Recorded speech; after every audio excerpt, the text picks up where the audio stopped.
Caribbean Newsline is brought to you by the Barbados Tourism Marketing Inc.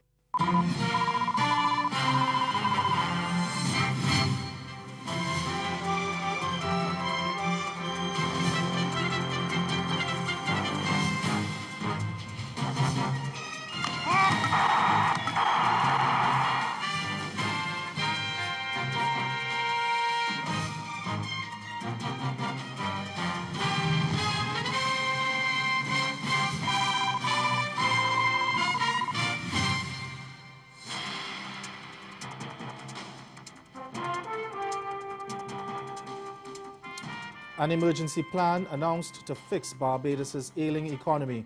Our top story in Caribbean Newsline for Friday, June 1. From the CMC News Center in Bridgetown, I'm Ricardo Roberts. Good evening. Thanks for joining us. Barbados' Prime Minister Mia Mottley on Friday announced a plan to turn around the island's ailing economy that includes debt restructuring and support from the International Monetary Fund, the IMF. Her plan was unveiled just 8 days after she took office and a day after she said her administration had uncovered a debt situation that was way worse than the former Democratic Labour Party government had let on. At a press conference at which members of the social partnership and some of her ministers and advisers stood with her in support, the Prime Minister announced a multi-pronged plan to address critically low levels of international reserves, unsustainably high levels of public indebtedness, poor growth, and major failings in public infrastructure and social safety nets. She said Barbados was in debt to the tune of over 15 billion Barbados dollars, with public debt as high as 171% of GDP. And she said her new administration is suspending some debt payments. From today, we are suspending payments due on debts owed to external commercial creditors. Similarly, we will endeavor to make scheduled domestic interest payments. However, domestic creditors will be asked to roll over principal maturities until we reach a restructuring agreement. The truth is, our debt has been unsustainable territory for some time. The arrears represent an effective default by the previous government to Barbadians. We have never, and these arrears, may I remind you, were at $1.7 billion at the end of September last year, and we are awaiting May 31st figures next week. We have never taken this type of creditor action before, and our actions today are designed, my friends, to ensure that we will never, ever have to do so again. The restructuring will address the severe challenges presented by current debt service commitments. We warned the country about this, along with the corrective economic and fiscal measures to be introduced in a ministerial statement within 2 weeks. It will place the public debt on a sustainable footing. But Mottley said restructuring the debt is only part of a larger economic reform program.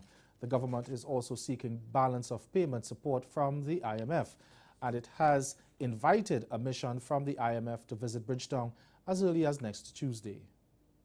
Last night I spoke with Christine Lagarde, its managing director.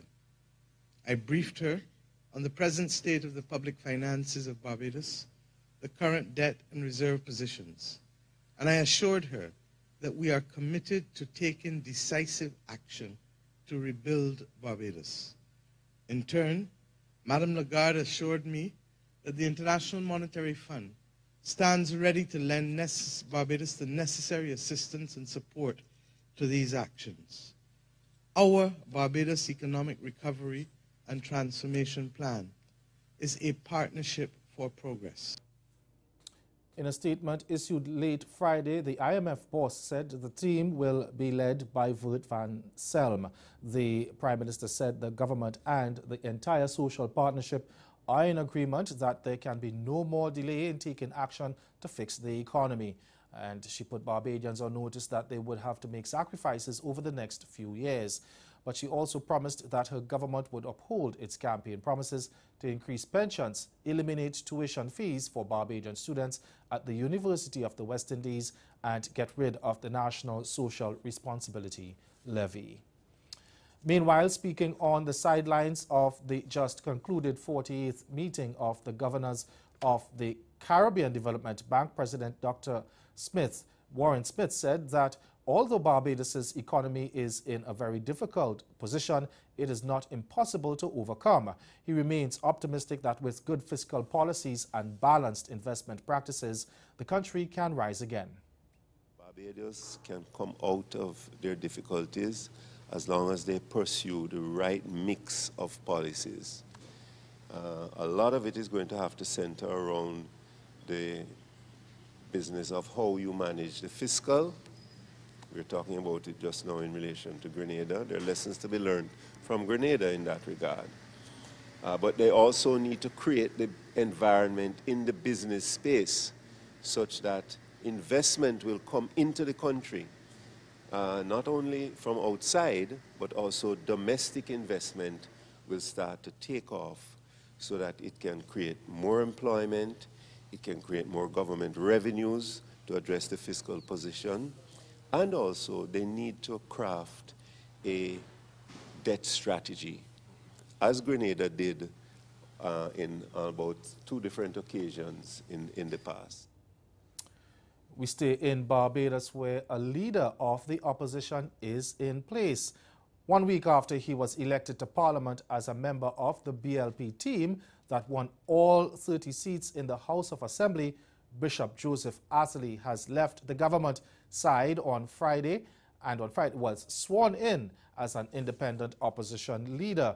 Prime Minister Motley had been informed by way of a letter from Astley on Thursday night of his intention to serve in opposition. The development follows Astley's omission from the cabinet despite being a veteran of the party. But speaking to the media brief after being sworn in, he said there was no fallout between him and the BLP and his decision had nothing to do with not getting a ministerial portfolio. Astley says he crossed the floor to offer an opposition voice in the House of Assembly. I believe very passionately in the importance of our democracy. I believe very strongly that we need to do everything we possibly can to make sure that we expand that platform of democracy. That's the legacy of this Barbados Labour Party. And in recent times, if you've heard me speaking, I have said often that one of the principal mandates I believe that will fall to the Barbados Labour Party team 2018, elected to the office of government, would be that they have to further expand the democratic platform, democratic privilege in Barbados. We had a result of the election of 30 to 1 party, none on the other side, representing an absence of a physical presence on the opposition benches. I want to constitute that physical presence on the opposition benches and to give critical support to the party in office and the government, to applaud them when they get it right, which I believe they will often, to put pertinent and pointed questions to them when necessary, to help to keep them on their toes. This is not about Joseph Astley, this is about the people of Barbados, it is about our traditions of democracy, it is about our parliamentary processes, and that is why I'm doing what I am doing. Astley says he will not be forming another party and will name his 2 senators shortly. There has been mixed reaction from the public to his move, while some Barbadians say they will stand with him regardless of which side of the House he is on. Many took to social media calling him a traitor and a disappointment. Meantime, political analyst Peter Wickham has weighed in on Astley's decision. In a telephone interview with CMC's Nicole Best, he said he doesn't think it was a wise move. Reverend Astley has indicated that he is still committed to the Barbados Labour Party, but nonetheless he has chosen to take up a position in the opposition benches. The whole move defies logic. I don't think that there's a lot of political logic behind it. Many of us are left to wonder, really, what does he hope to achieve by this? He gets a larger salary, but certainly he will now become dislodged from his position within the Barbados Labour Party, and he would have lost the confidence of members in the party with whom he will serve. So I don't think it is a good thing for him politically, and I can only assume that he's decided, in as much as he's at the end of his days politically, that he would prefer to spend them out as opposition leader as opposed to being within the current administration. Some people are saying that it's a strategy, and in this camp you have a division, because some are suggesting that it's a strategy of the former the former BLP leaders, Owen Arthur, and others are saying it is a strategy of the new party operatives to ensure that the DLP does not get a place in the parliament, being in the upper house. Do you see that as a strategy on either side? Yeah. Yeah, no, I've heard both conspiracy theories, and I'm inclined to think, if anything, it's certainly not the latter. My information is that the current leadership of the Barbados Labour Party and the elders are uncomfortable with the current situation and certainly would have wanted it not to happen. So the idea that they could have conspired with Reverend Adderley to block the Democratic Labour Party is something that I am not convinced has any resonance. The other suggestion, which is that this is one of the moves of former Prime Minister Owen Arthur, certainly wouldn't surprise anyone, and there are many of us who believe that this is just the type of thing that he is inclined to do. He hasn't spoken on the matter yet, and I think that we need to give him the benefit of the doubt. So until such time as he advises us that he's either involved or not involved, we're really left to wonder. But my inclination is to think that the current BLP administration would not have wanted this to happen. There is also a call for a by-election, that Arthur Lee be removed from the party and that a by-election be called. What does the Constitution in Barbados say about that? And do you think that something like that is necessary at this point in time? Yeah, no, there's certainly a feeling on the ground that this is something that ought to happen. In Barbados, like in the rest of the Commonwealth, you are elected on the basis of your own individual performance. It is difficult to say to a person who is elected on the strength of their own individual performance, even though we appreciate that the party has a lot to do with it, that you do not enjoy the certain rights and freedoms as the rest of us, which is the right and freedom to associate and not to associate. So you have a constitutional problem. In Trinidad and Tobago, there is a Crossing of the Floor Act.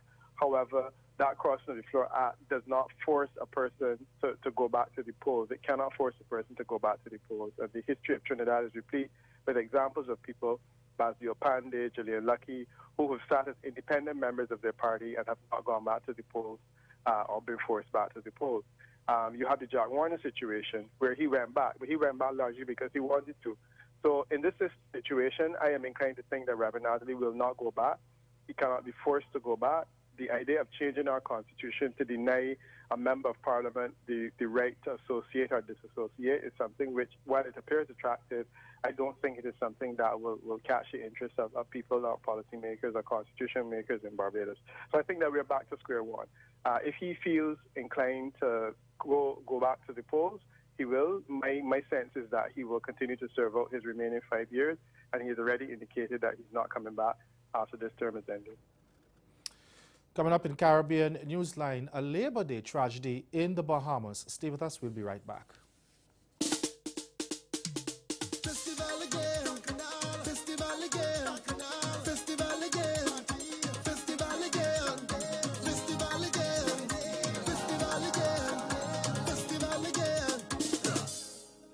The Caribbean's greatest summer line.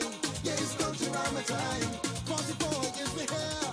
I know you love it here. Troops and festivities. We love the Caribbean. Take all night, no time for sleep. Emancipate with we. Black food and folklore. Country around the 44. Black food and folklore. Welcome to our island shore. Black food and folklore. Entertainment to die for. Black food and folklore. Country around the 44.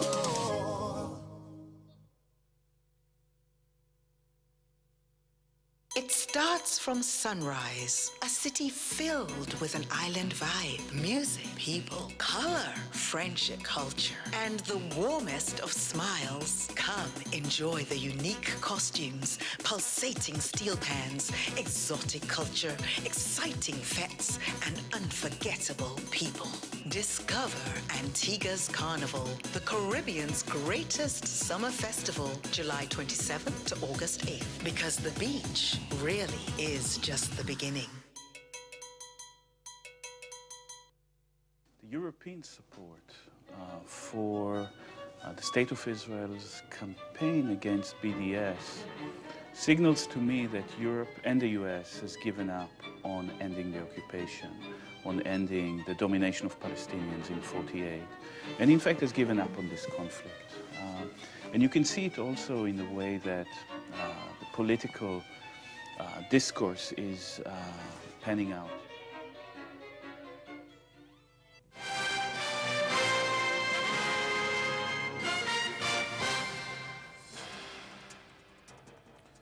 Police in the Bahamas say that at least 4 people were killed and 24 others injured after a truck slammed into people celebrating Labor Day on Friday. The unoccupied truck rolled down the street, hitting several people. As it picked up speed, it later crashed into another vehicle, pinning one person between them. Police said 2 women died on the scene and 2 others died in hospital. Assistant Commissioner of Police Kendall Strachan said the truck driver is assisting in the investigations into the accident. We'll get more on that story in a subsequent newscast. And in another story now, the Caribbean Disaster Emergency Management Agency, SEDEMA, on Friday expressed concern that only a handful of regional countries have completed audits to determine their preparedness for the hurricane season. The concern from Executive Director Ronald Jackson came as the 2018 Atlantic hurricane season officially began. Speaking at a press conference in Barbados on Friday morning, Jackson lamented that despite a disastrous 2017 hurricane season, most countries have not done the audits that SEDEMA requests annually. 5 of our member states completed the audit, which by all means this is not what we would want to see, and we're encouraging our member states to ensure that those who have not yet done so, that they do so quickly, because it allows us to be able to look at the on-hand capabilities of the states and helps us be able to look at the predictable support that could come based on their gaps. And so we're encouraging the states more than ever that they need to complete these audit instruments. Jackson also disclosed some of SEDEMA's own preparations for the season. Results are currently being analyzed, and recommendations for enhancing national readiness ahead of the season is also being conducted by the internal team of SEDEMA. We've also updated the regional deployment database, again looking at ensuring that we have new persons. As you can well imagine, your teams will suffer from some amount of attrition, and so we set about with the training, but also populating our database with the persons who were trained for 2018, and also carrying out the orientation as I outlined before. We've also updated what we call our pre-impact database, and this is important when we are facing any hazard event at all, not just the hurricanes and the tropical storms, to be able to look at generating scenarios as to what the likely impact is going to be in these member states. In 2017, there were 17 named storms, 10 hurricanes and 6 major hurricanes. It was the 5th most active season since 1851. In an updated outlook released by the Colorado State University on Thursday, the forecast is for 14 named storms and 6 hurricanes, with 2 of those being major this hurricane year. Now, even before the June 1st official start, the first storm, Alberto, formed, and its heavy rains claimed the lives of 4 people in Cuba and caused widespread flooding and infrastructural damage and left communities cut off and nearly 60,000 people without electricity. The hurricane season runs until November 30. And ahead in Newsline Sport, reaction to the ruling that upheld the decision to strip Nesta Carter and the 4x100 meter relay team of the 2008 Olympic gold. Stay with us. Sport is next. Festival again, festival again, festival again, festival again, festival again, festival again, festival again. The Caribbean's greatest summer line, yeah, it's country around my time. 44 gives me hair, I know you love it here. Troops and festivities, we love the Caribbean, but all night no time for sleep.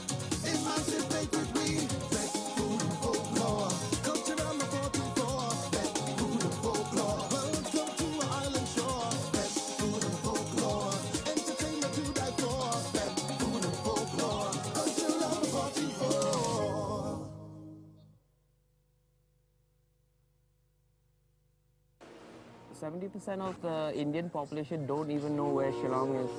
So away from everything. It's so diverse. You know, we have everything here. We have culture, we have music, we have lifestyle. We have like basically anything here.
We begin our weekend sports with reaction to the ruling by the Court of Arbitration for Sport, which dismissed Nestor Carter's appeal against the decision to strip him and the rest of the 4x100 meter relay team at the 2008 Olympics of the gold medals because of his positive drug test. Carter's former teammates Usain Bolt and Michael Frater and his attorney Stuart Simpson says they're disappointed.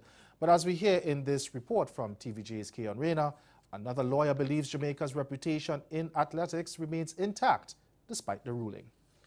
I'm not happy with the decision, but I think they have given a reasoned determination that shows why they've come down to focus on their view of public policy, which is in spite of intent, in spite of all other factors, as valid arguments as they may be, the fact that the suppressed substance was there, whether he knew or not, wittingly or unwittingly, this could have improved his performance. And for that reason, the medal should be taken away. Reacting to the decision from Norway, Usain Bolt told TVJ Sports that he pretty much accepted the decision. Quote, "The rules are the rules, but at the end of the day, the joy of winning the relay gold medal with my teammates in Beijing 2008 will last forever." The three-member CAS panel also ruled that Carter should pay 5,000 Swiss francs to the IOC as contribution towards their legal fees and expenses incurred in connection with the proceedings. Michael Frater, who ran the second leg on Jamaica's gold medal winning team in Beijing 10 years ago, reacted with disappointment to the ruling by CAS. Obviously, I'm very disappointed. I thought the case was long overdue for a decision, and it was dragged out. But if that's the decision that they're sticking by, I guess we have to live with it. But I'm very disappointed with it. Speaking with TVJ Sports from Japan via telephone today, J3A's president, Dr. Warren Blake,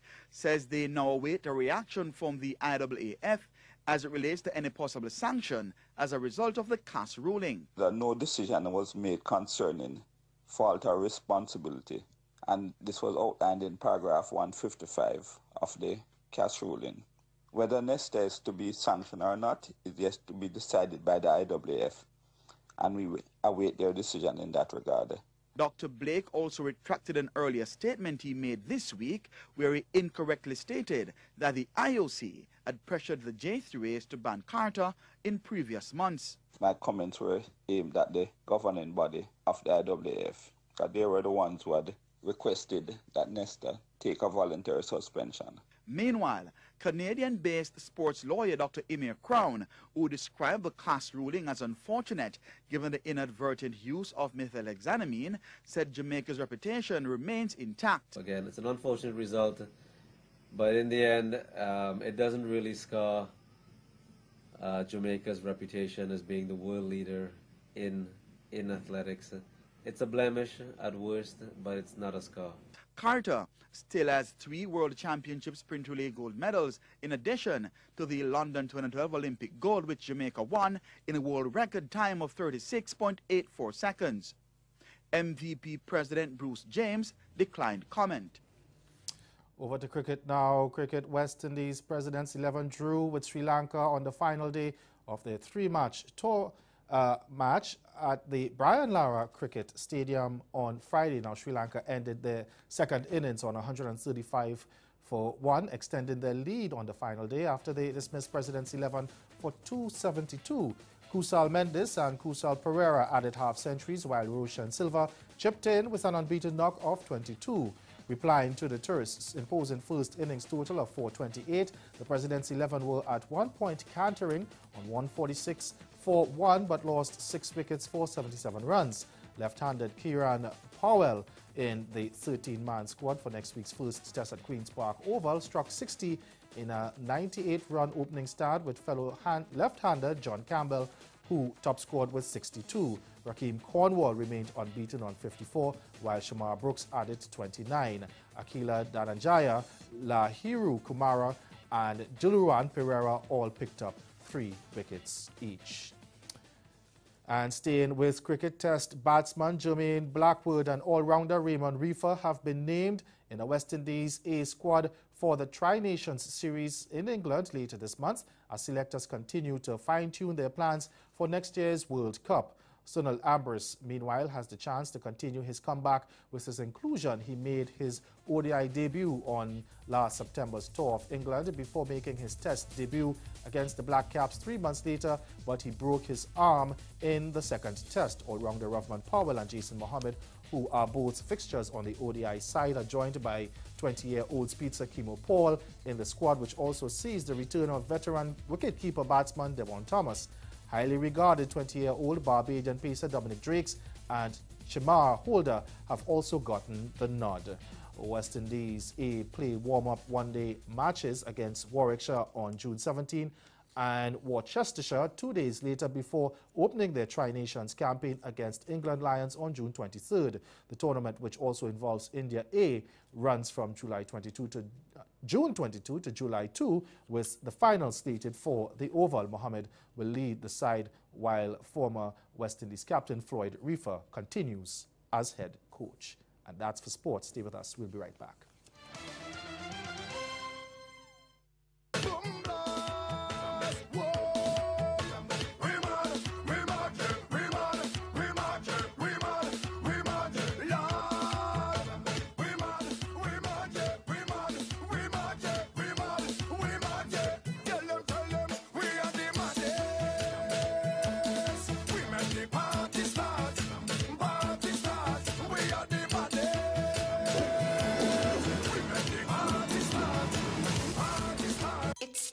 From sunrise, a city filled with an island vibe, music, people, color, friendship, culture, and the warmest of smiles. Come enjoy the unique costumes, pulsating steel pans, exotic culture, exciting fetes, and unforgettable people.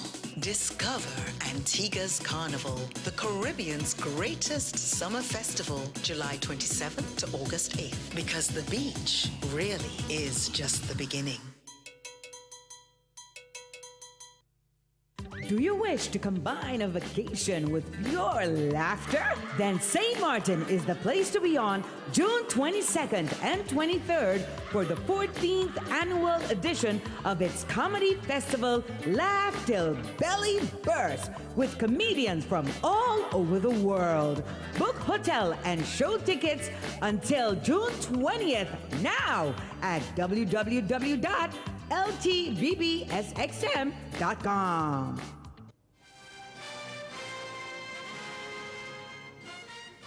Again, the major developments of this day. Barbados' Prime Minister announces an emergency plan to fix the economy that includes debt restructuring and support from the IMF.